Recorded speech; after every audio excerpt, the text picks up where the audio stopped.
अस्सलाम वालेकुम दोस्तों, मैं हूं अजीम महमूद और आप देख रहे हैं मिस्टर इंजीनियर। दोस्तों, आज की इस वीडियो में हम बात करने वाले हैं 82 एम्पेयर की पावर सप्लाई की। आज की इस वीडियो में मैं आप लोगों को ये बताऊंगा कि आप इस पावर सप्लाई को 12 वोल्ट से 14 वोल्ट तक किस तरह से मॉडिफाई कर सकते हैं और इसे एज ए बैटरी चार्जर किस तरह से इस्तेमाल कर सकते हैं। जी तो दोस्तों, वीडियो को शुरू करने से पहले मैं तमाम नए आने वाले दोस्तों से ये गुजारिश करूंगा कि अगर आप लोगों ने अभी तक हमारे इस चैनल मिस्टर इंजीनियर को सब्सक्राइब नहीं किया हुआ तो इस सब्सक्राइब बटन के ऊपर क्लिक करके हमारे चैनल को सब्सक्राइब कर लें ताकि आपको इस तरह की अच्छी अच्छी वीडियो रेगुलरली देखने को मिलती रहे। यहाँ पर एक और चीज आप लोगों को क्लियर करता चलूं कि आज की ये वीडियो थोड़ी सी लंबी हो सकती है क्योंकि मैं डिटेल के साथ आपको बताऊंगा कि आप किस तरह से इसे बैटरी चार्जर बना सकते हैं। सो आप दोस्तों से ये गुजारिश है यार, इसको लास्ट तक जरूर देखिएगा और स्किप मत कीजिएगा। तो दोस्तों चलिए शुरू करते हैं। जी तो दोस्तों, सबसे पहले बात कर ली जाए कि आप लोगों को ये 82 एम्पेयर का बैटरी चार्जर कितने का और कहां से मिलेगा। अगर आप लोग इस चार्जर को हमसे खरीदते हैं तो ये आपको 2000 रुपए में फ्री होम डिलीवरी, आप पाकिस्तान के किसी भी कोनों में बैठे हुए हैं तो आपको ये हम आपके घर तक 2000 रुपए में पहुंचा देंगे। इसमें हम प्रॉपर आपको एलिगेटर क्लिप्स लगाकर, अच्छी वायर लगाकर, इसके कनेक्शन निकाल कर अच्छी तरह पैकिंग करके आपके घर पहुंचा देंगे टीसीएस के जरिए। इसके अलावा टीसीएस के कोई भी अलहदा से चार्जेस नहीं है। 2000 रुपए के अलावा कोई भी हिडन चार्जेस नहीं है। ऑर्डर प्लेस करने का तरीका बहुत ही आसान है। वेबसाइट का नाम आप यहाँ पर देख सकते हैं, smarteshop.pk के नाम से वेबसाइट है। नीचे डिस्क्रिप्शन में लिंक दिया गया, आप वहां पर क्लिक करके सीधा इस प्रोडक्ट के ऊपर आ सकते हैं। यहाँ पर आपने आकर ऐड टू कार्ट के ऊपर क्लिक करनी है। जैसे ही आप ऐड टू कार्ट के ऊपर क्लिक करेंगे ये आपके कार्ट में ऐड हो जाएगी। अगर आप इसके साथ मजीद प्रोडक्ट खरीदना चाहते हैं तो ऐड और मजीद कर लें, नहीं तो सिर्फ चेकआउट के ऊपर क्लिक करें। चेकआउट के ऊपर क्लिक करने के बाद आपने थोड़ा सा नीचे आ जाना। यहाँ पर अपनी सारी इन्फॉर्मेशन टाइप करनी है, जो आपका नाम है, नंबर, एड्रेस, आप कौन से सिटी में रहते हैं, ये सारा कुछ प्लेस करके आपने प्लेस ऑर्डर के ऊपर क्लिक कर देनी है। जैसे ही आप ऑर्डर प्लेस करेंगे तो यहाँ पर आपको थैंक यू का एक मैसेज आ जाएगा और आपको मेल आ जाएगी। सो दोस्तों चलते हैं आप अपने मेन टॉपिक की जानिब। वहां पर आपको बताते हैं कि आप किस तरह से इसे मॉडिफाई कर सकते हैं।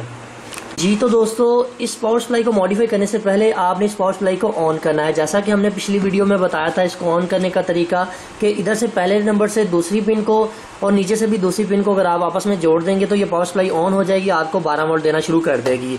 अब इसको मॉडिफाई करने के बेसिक 2 तरीके हैं। जो तरीकाकार हम आप लोगों को बताएंगे वो कोई भी माइका लाल आपको ना तो YouTube के ऊपर बताएगा ना ही कहीं और पर बताएगा। इंशाल्लाह हम आपको प्रॉपर गाइड करेंगे कि किस तरह से आप इसे 14 वोल्ट के ऊपर और बड़े ही आसानी से लेकर जा सकते हैं। पहला तरीका बहुत ही सिंपल है। दोनों तरीकों में हमने रेजिस्टेंसों को इस्तेमाल करना है और हम आपको बताएंगे कि किस तरह से इस्तेमाल करना है।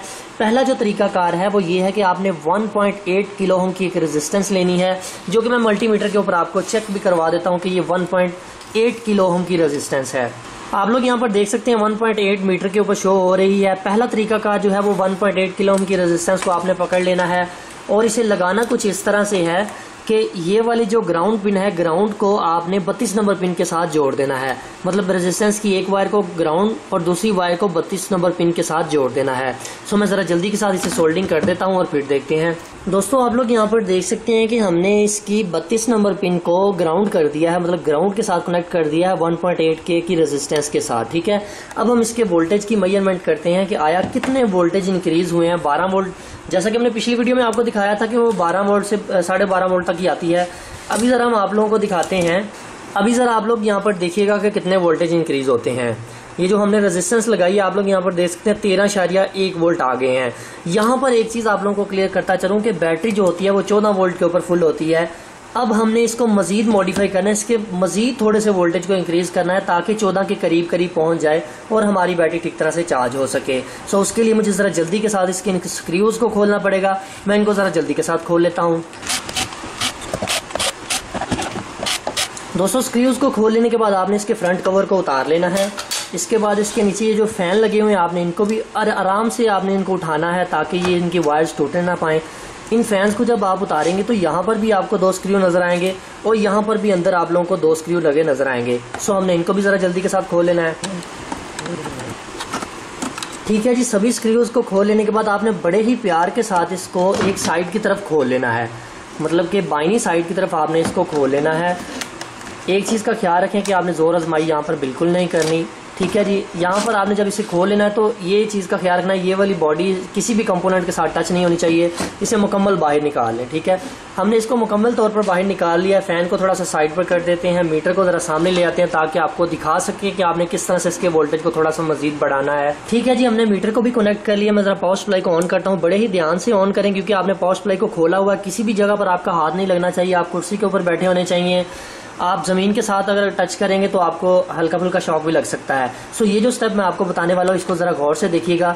यहाँ पर 3 वेरिएबल्स लगी हुई हैं, ज़रा मैं जूम करके आप लोगों को दिखा देता हूँ। ये यहाँ पर आप लोग देख सकते हैं कि पहली, दूसरी और तीसरी 3 वेरिएबल लगी हुई हैं। हमने इस वेरिएबल को थोड़ा सा घुमाना है, मतलब आगे या पीछे करके देखना है कहाँ पर हमारे वोल्टेज की एडजस्टमेंट होती है, वहाँ पर हमने इसको एडजस्ट कर लेना है। सो ज़रा मैं आप लोगों के सामने इस पहले नंबर वाली वेरिएबल को, जो कि दाहिनी साइड पर पहले नंबर वाली वेरिएबल है, इसको थोड़ा सा घुमाता हूँ। बाकी 2 वेरिएबल्स को आपने नहीं छेड़ना, अगर आप उनको छेड़ेंगे तो वो फिर पावर सप्लाई ख़राब होने का खदशा भी होता है। क्योंकि हमने जस्ट इसकी मॉडिफिकेशन करनी है तो हमने सिर्फ पहली वेरिएबल को ही थोड़ा सा घुमाना है। सो मैं अब ज़रा आपके सामने इस फ्लैट स्क्रू ड्राइवर के साथ इसको खोलता हूँ। एक चीज़ का ख्याल रखें कि स्क्रू ड्राइवर बिल्कुल बारीक होना चाहिए आपका, ताकि आप इसे आसानी से घुमा सकें। वेरिएबल को आपने ख़राब नहीं करना। ठीक है, थोड़ा सा आपने इसको घुमाना है। आप यहाँ पर देख सकते हैं 13.2 के ऊपर वोल्टेज गए हैं। मज़ीद थोड़ा सा मैं इसे घुमाता हूँ दाहिनी साइड की तरफ, 13.3 तक वोल्टेज चले गए हैं, 13.4। आप यहाँ पर देख सकते हैं कि यहाँ पर मैक्सिमम जो वोल्टेज है वो 13.4 या 13.5 तक ही जाते हैं, जो कि हमारे लिए नाकाफ़ी है। इसलिए ये जो तरीकाकार है ये बहुत कम इस्तेमाल किया जाता है। ये उन दोस्तों के लिए जिन्होंने ज़्यादा कूलर इस्तेमाल करने हो एक पावर सप्लाई के ऊपर, वो 13 वोल्ट पर इस तरह से उसे मॉडिफाई कर सकते हैं। ये आपकी बैटरी को ज़रूर चार्ज करेगा मगर 100% तक नहीं चार्ज करेगा। अब जो दूसरा तरीका मैं आप लोगों को बताने वाला हूँ ये आपकी बैटरी को 100% तक चार्ज करेगा, जो कि हम खुद वो तरीका इस्तेमाल कर रहे हैं। सो ये जो दूसरा तरीका है इसे ज़रा गौर से मुलाहिजा कीजिएगा। आपने सबसे पहले अपनी पावर सप्लाई को डिस्कनेक्ट कर देना है, ऑफलाइन में काम करना है। आपने ये जो रेजिस्टेंस लगाई थी पहले 1.8 किलो ओम की, आपने इसको उतार देना है। ठीक है जी, रेजिस्टेंस को उतार लेने के बाद अब ये जो मैं आपको तरीकाकार बताने वाला हूँ ये बहुत ही अहम है। आपने एक रेजिस्टेंस लेनी है जो कि 15 किलो ओम की हो या 18 किलो ओम की हो। पहले हमने 1.8 किलो ओम की इस्तेमाल की थी, अब हम या तो 15 किलो ओम की इस्तेमाल करेंगे या हम 18 किलो ओम की इस्तेमाल करेंगे। यहाँ पर आप साइज चाहे छोटा ले लें बड़ा ले लें, वो डिपेंड नहीं करता, कोशिश करें अच्छा साइज इस्तेमाल करें। तो 15 किलो ओम की रेजिस्टेंस जरा मैं आपको मीटर के ऊपर भी दिखा देता हूँ कि ये कितनी वैल्यू शो कर रही है। आप लोग यहाँ पर देख सकते हैं कि 14.5 मतलब 15 के बिल्कुल करीब करीब है हमारी ये रेजिस्टेंस। इसके जो कलर बनते हैं ब्राउन, ग्रीन और ऑरेंज बनता है। ये 15 किलो ओम की रेजिस्टेंस है। सो अब इसको हमने किस तरह से लगाना है ये जरा आपने गौर से मुलाहिजा करना है। दोस्तों यहाँ पर जो आपको ये पहली वेरिएबल की पहली लेग नजर आ रही है, ये वाले जो पिन या जिसे हम टांग कहते हैं ये नजर आ रही है। यहाँ पर आपने रेजिस्टेंस की एक वायर को कनेक्ट कर देना है इधर, और दूसरी वायर को आपने ऊपर से यहाँ से पहले नंबर पर कनेक्ट कर देना है जो कि ग्राउंड पॉइंट है। मतलब वही तरीकाकार हो जाएगा। दोस्तों आप लोग यहाँ पर देख सकते हैं कि मैंने इस रेजिस्टेंस को वेरिएबल की एक साइड यहाँ पर लगा दी है, ये पहले नंबर वाली पिन के ऊपर, और दूसरी साइड जो है यहाँ से मैंने ग्राउंड कर दी है। चाहे आप कहीं से भी ग्राउंड ले सकते हैं। अब बारी आ जाती है इसकी फाइनल टेस्टिंग करने की, ये चेकिंग करने की कि आया इससे वोल्टेज के ऊपर क्या असर पड़ता है।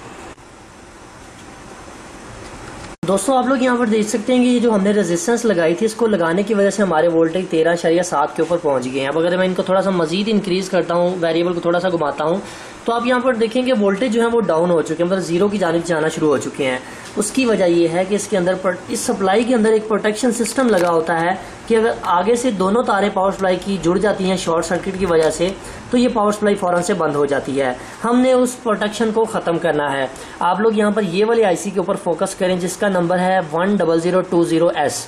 इस आईसी के हमने ये पहली 2 पिनों को आपस में शॉर्ट कर देना है, जिसका फ़ायदा हमको ये होगा कि इसकी प्रोटेक्शन सिस्टम ख़त्म हो जाएगा और ये हमें पूरे वोल्टेज देने शुरू हो जाएगी। दोस्तों आप लोग यहाँ पर देख सकते हैं हमने इस आईसी की पहली 2 पिनों को आपस में जोड़ दिया है। कोशिश करें बड़े ही एहतियात से काम करें, साथ में छोटे छोटे और भी कंपोनेंट्स लगे हुए हैं, बाकी को मत डिस्टर्ब करें। तो आपने इन सिर्फ 2 पिनों को आपस में जोड़ना है। जैसे हम इन 2 पिनों को आपस में जोड़ेंगे हमारा काम मुकम्मल हो जाएगा। बस हमारा काम यहीं तक था। अब हम जरा दोबारा से इसके पावर प्लग को लगाकर इसकी टेस्टिंग कर लेते हैं कि आया हम इसे कहाँ तक मॉडिफाई कर सकते हैं, मतलब इसे कहाँ तक हम लेकर जा सकते हैं। ठीक है जी, हमने इसको कनेक्ट कर दिया। 13.8 वोल्ट यहाँ पर आपको नजर आ रहे हैं। मैं जरा इसको मजीद मॉडिफाई करने की कोशिश करता हूँ। 13.9, 14 वोल्ट आप यहाँ पर देख सकते हैं, 14 वोल्ट पूरे हो चुके हैं। अगर मैं इसको मजीद ऊपर की तरफ लेके जाता हूं तो 14.1 के ऊपर पहुंच गई है, और थोड़ा सा मजीद ऊपर लेके गया हूं तो 14.3 के ऊपर पहुंच गई है। ठीक है जी दोस्तों, आप लोग यहाँ पर देख सकते हैं कि ये 14.3 के ऊपर पहुंच चुकी है, जो कि हमारा बैटरी चार्जर बन गया है। अभी यहाँ पर आप लोगों को एक और चीज क्लियर करता चलूं कि आपने कभी भी इसको 14.3 वोल्ट के ऊपर मॉडिफाई नहीं करना। बाजार खुद अगर देखा जाए तो हमारी बैटरी जो है वो 14.4 या 5 वोल्ट के ऊपर फुल हो जाती है 100%, मगर हमने इसको 14 वोल्ट से थोड़ा सा नीचे ही रखना है। उसकी वजह क्या है, उसकी वजह भी आप लोगों को बता देता हूँ। पहले इसको 14 वोल्ट के ऊपर कर लूँ। ठीक है जी, इसको आपने सिर्फ 14 वोल्ट या 13.9 वोल्ट तक ही रखना है। अगर आप इसे मजीद थोड़ा सा ऊपर लेके जाएंगे तो उसका नुकसान आप लोगों को ये होगा कि आपकी बैटरी का जो तेजाब है वो जल्दी खुश्क होना शुरू हो जाएगा, मतलब वो बाहर निकलना शुरू हो जाएगा, बैटरी ओवरचार्ज होने का खदशा होता है। इसलिए आपने कोशिश करनी है 13.9 या 14 वोल्ट तक ही इसको मॉडिफाई रखना है, क्योंकि एक सर्वर की पावर सप्लाई है, कोई आम चार्जर नहीं है, बहुत अच्छा चार्जर है ये। इसको आपने सिर्फ 14 वोल्ट तक ही मॉडिफाई रखना है।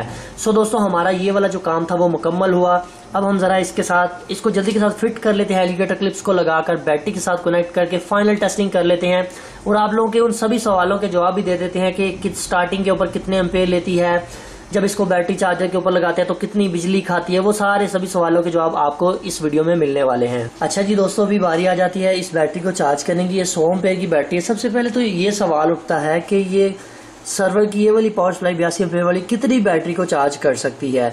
ये वाली सर्वर की पावर सप्लाई 200 एम्पेयर की बैटरी को बड़ी ही आसानी से चार्ज कर लेगी। सो भी हमने इस बैटरी को चार्ज करना है तो एक चीज को जरूर ख्याल रखें कि जब भी आपने इस एलिगेटर क्लिप्स को लगाना है तो पॉजिटिव को पॉजिटिव के साथ लगाना है और नेगेटिव को नेगेटिव के साथ। ये दोनों चीजों का आपने खास ख्याल रखना। अगर आपने जरा सी गलती कर दी, 1 सेकंड के लिए भी अगर आपने गलती के साथ उल्टी तारें लगा दी तो ये पावर सप्लाई खराब हो जाएगी, जो कि कभी भी रिपेयर नहीं होगी। सो अब जरा वोल्टेज की टेस्टिंग कर लेते हैं कि कितने वोल्टेज आ रहे हैं हमारी इस बैटरी के ऊपर, और फिर जरा हम इसको चार्जिंग के ऊपर लगाते हैं। आप लोग यहाँ पर देख सकते हैं 13.1 वोल्ट हमें डिजिटल मल्टीमीटर के ऊपर देखने को मिल रहे हैं। अभी हमारी बैटरी ना तो फुल चार्ज है और ना ही फुल लो है। तो जरा सबसे पहले मैं इस क्लैम्प मीटर को एम्पेयर की सेटिंग के ऊपर सेलेक्ट कर लेता हूँ। मैं इसको 400 एम्पेयर के ऊपर सेलेक्ट करता हूँ, क्योंकि ये 82 एम्पेयर की पावर सप्लाई है। स्टार्टिंग के ऊपर ये ज्यादा टार्क लेती है। जैसे ही आपकी बैटरी को ये सेंस करती है कि अगर आपकी बैटरी ज्यादा चार्ज होगी तो ये उस हिसाब से अपने एम्पेयर्स को कम कर देगी। इधर हमने एक छोटा सा मीटर भी लगाया हुआ है, वोल्टेज वाला मीटर। ठीक है, ये मीटर भी अगर आपको कुछ चाहिए तो स्मार्टी शॉप से आपको मिल जाएगा। ये जस्ट आपकी ये दिखाएगा कि आपके कितने बैटरी के वोल्टेज आ रहे हैं। तो दोस्तों, अभी हम जरा इसके प्लग को लगा देते हैं, मगर उससे पहले मैं जरा क्लैम्प मीटर को इसके साथ लगाकर फोकस कर लूं कि कितने एम्पेयर्स ये यहाँ पर हमें देखने को मिलेंगे स्टार्टिंग के ऊपर। अभी मैं इसका प्लग लगाने लगा हूँ इसके अंदर। आप लोग यहाँ पर देख सकते हैं कि हमारी जो पावर सप्लाई है वो स्टार्ट हो चुकी है। स्टार्टिंग के ऊपर ये मतलब जब हमने इसको ऑन किया तो ये 14.1 वोल्ट हमें आउटपुट के ऊपर दे रही है, जो कि बैटरी के अंदर जा रहे हैं।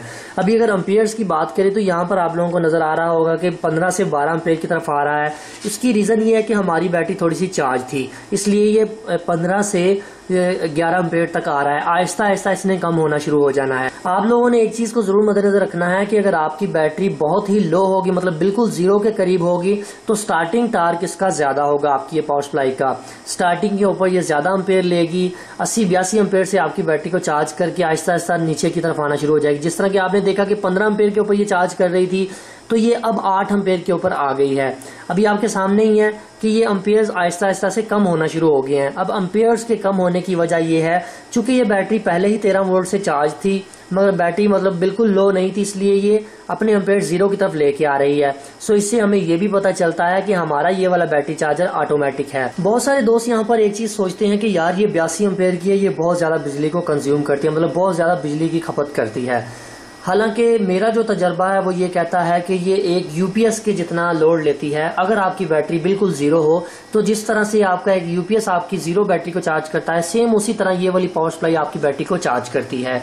अगर हम इसके 220 वोल्ट वाले सेक्शन के अंदर देखें तो यहाँ पर आप लोग देखें इनपुट के ऊपर 200 से 240 वोल्ट में इसके 6.7 एम्पेयर मैक्सिमम। ये मतलब कि अगर आपकी बैटरी बिल्कुल जीरो होगी तो ये स्टार्टिंग के ऊपर 6.7 एम्पेयर ले सकती है।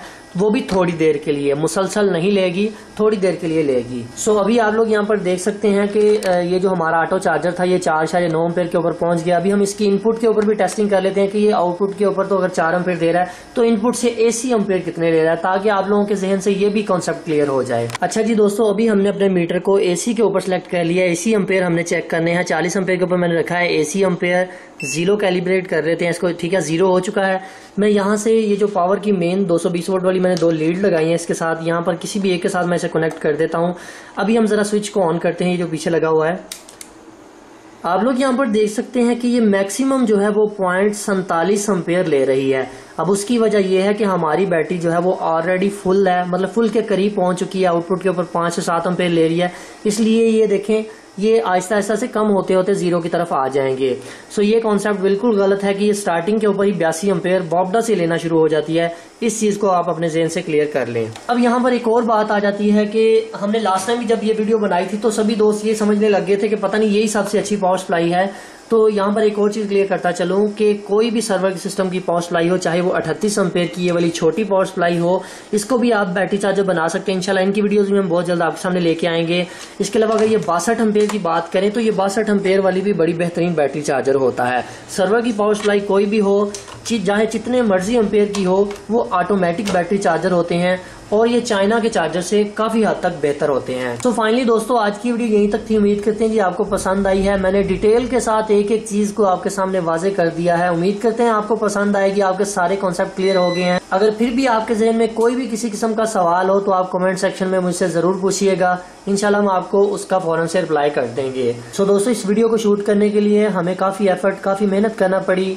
आप दोस्तों से यही गुजारिश है कि वीडियो को लाइक जरूर कर दीजिएगा। अगर आपने लाइक नहीं किया तो हम समझेंगे कि हमारी इतनी मेहनत जाया गई, क्योंकि हम आप लोगों को वो तरीके बताते हैं जो कि आज तक यूट्यूब पर आपको कोई बंदा नहीं बताएगा। कोई भी माई का लाल, कोई भी मास्टर आपको इस तरह के तरीके नहीं बताएगा जो कि हम आपको बताते हैं। सो हम जस्ट आपसे यही रिक्वेस्ट करते हैं कि हमारी वीडियो उसको लाइक कर दिया करें, कमेंट में बता दिया करें आपको वीडियो कैसी लगी है और अपने दोस्तों के साथ शेयर कर दिया करें। सो दोस्तों, आपका बहुत शुक्रिया। अपना बहुत सा ख्याल रखिएगा, अपनी दुआ में याद रखिएगा। अल्लाह हाफिज। पाकिस्तान जिंदाबाद।